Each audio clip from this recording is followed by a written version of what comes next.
Сәлеметсің бе оқушы? Бүгінгі сабағымыздың тақырыбы жүгіру секіру реттілігі. 3-10 метрге қайталап жүгіру, үйрету жетілдіру сабағы. Оқу мақсаттары: түрлі дене жаттығуларын іс жүзінде орындау, олардың ағзаға тигізетін әсері мен энергетикалық жүйемен байланысын ұсыну және көрсету. Сабақта күтілетін нәтиже: 3-10 метрге қайталап жүгіруді меңгереді, жетілдіреді.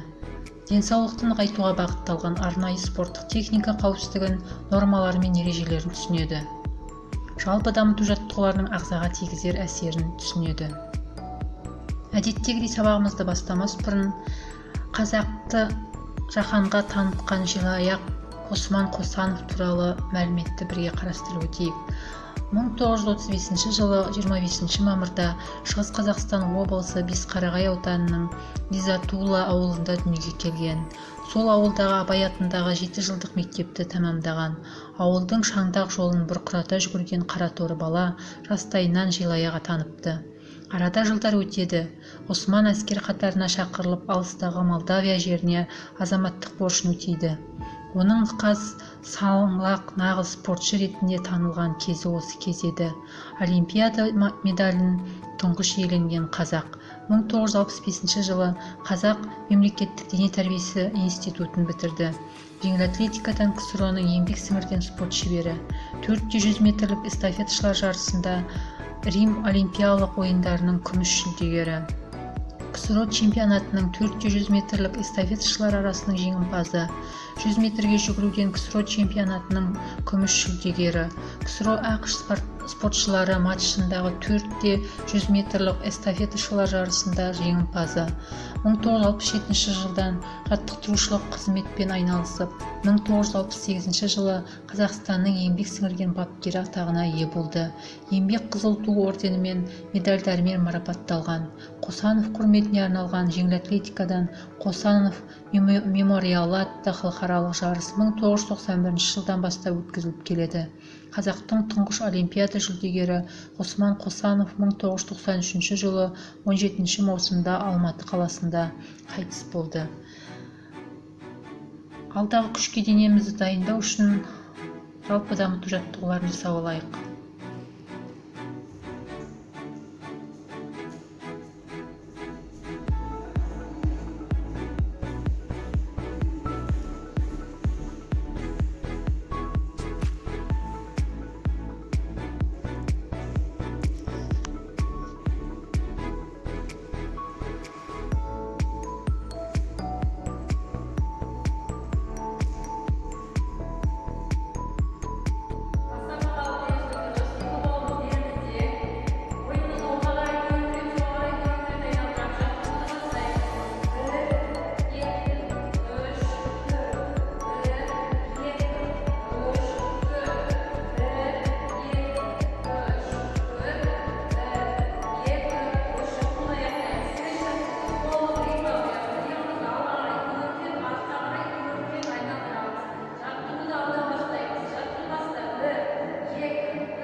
Жүгіру әдісін қосымша мәліметтерді есіңе сақта.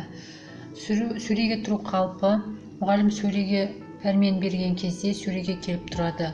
Дайындал пәрмен берген кезде денені алға қарай еңкейтіп, қолымызды алға қарай бүгіп ұстаймыз. Жүгір пәрмені берілген кезде терең тынысталып, берілген нүктеге қарай жүгіреміз. Көрсетілген суреттерге назар аудар. Сондай-ақ 3-10 метрге қайталап жүгірудегі арнайы жаттығуларды қарап есіңе сақта. Это будет бёрпи, второе упражнение прыжки на скакалке, третье зашагивание на тумбу и четвертое прыжки на тумбу. Первое упражнение бёрпи выполняется 10-15 раз. Прыжки на скакалке, второе упражнение 2-3 минуты. Третье упражнение зашагивание на тумбу выполняется по 10 раз на каждую ногу и прыжки на тумбу по 15 раз на каждую ногу. Показываю вам первое упражнение. Бёрпи. Исходное положение, упор, присев. Раз, два, три. Раз, два, три. Раз, два, три. Раз, два, три. После того, как мы с вами выполнили 10-15 раз первое упражнение, отдыхаем 30 секунд. После этого переходим к следующему упражнению. Это прыжки на скакалке. Выполняется в течение 2-3 минут. Начинаем с 2 ног, на одной, на другой ноге. Имитируем наш с вами бег. По 2 прыжка на каждую ногу. То есть любое сочетание на 2, на одной, по 2 прыжка на каждую ногу. После того, как выполнили прыжки на скакалке, отдыхаем 30 секунд, переходим к третьему упражнению зашагиваем на тумбу. По 10 раз на каждую ногу. Раз,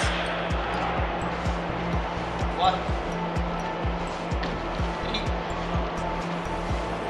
4. В этом упражнении необходимо обратить внимание на вынос бедра с разноименной ногой и рукой. Вынос бедра левой ногой и вставание носок правой ноги. Показываю.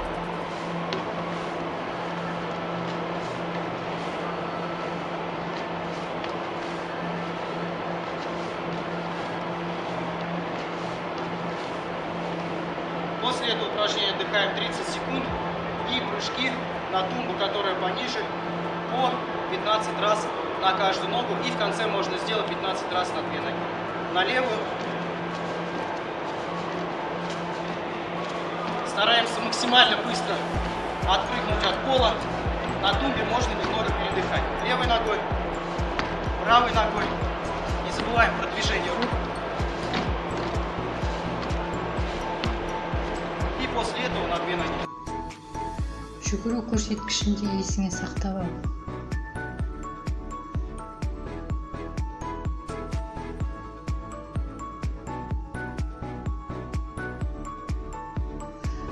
Бүгінгі тақырыпқа байланысты үйге тапсырма: жеңіл атлетика сабағында қауіпсіздік ережесін қайталау, жүгіру барысында сөреге тұру қалпын дұрыс орындап, сөреден жүгіріп шығу қалпын бірнеше рет қайталап, уақытқа 3-10 метрге жүгіруді қайтала.